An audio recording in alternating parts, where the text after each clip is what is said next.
Hello. हाँ hello. अरे का हो राजा जी? का हो रानी? अरे तुम्हारे फोन ना करे मन का हो? अरे फोन फान तो करबे करेला, थोड़ा काम धाम में बिजी है हो। अरे हमारा बात सुना ए राजा जी। सुनावा। अरे कई के गवनवा पिया घरे जब से लाया, हमार कहना रजऊ कबो ना पुराया।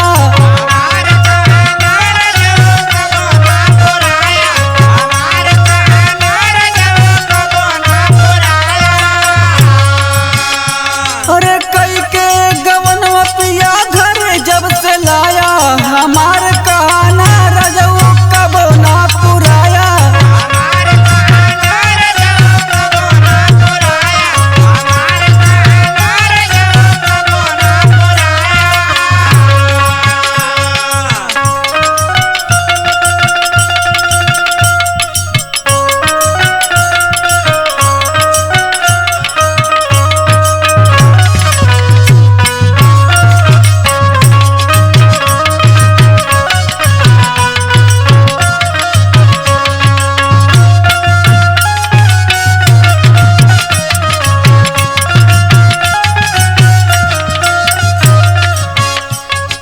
रख ले बाड़ा हमके नौकरानी बना के।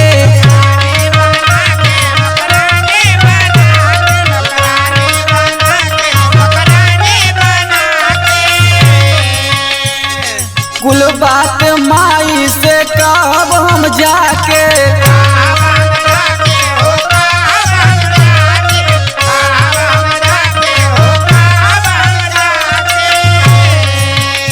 हे मीठी मीठी बतिया में हमके फंसाया, हमार कहना रजऊ कबो ना पुराया।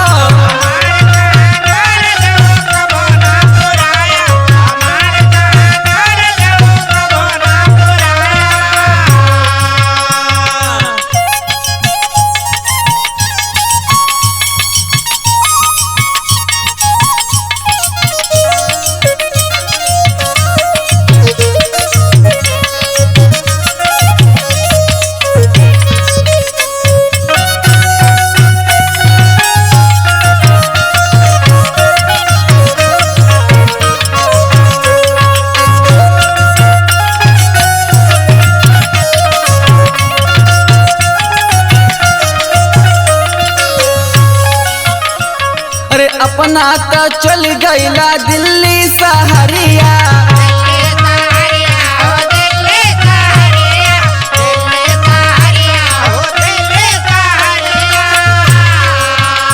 अरे भइल कसूर कवन फिरला ना नजरिया।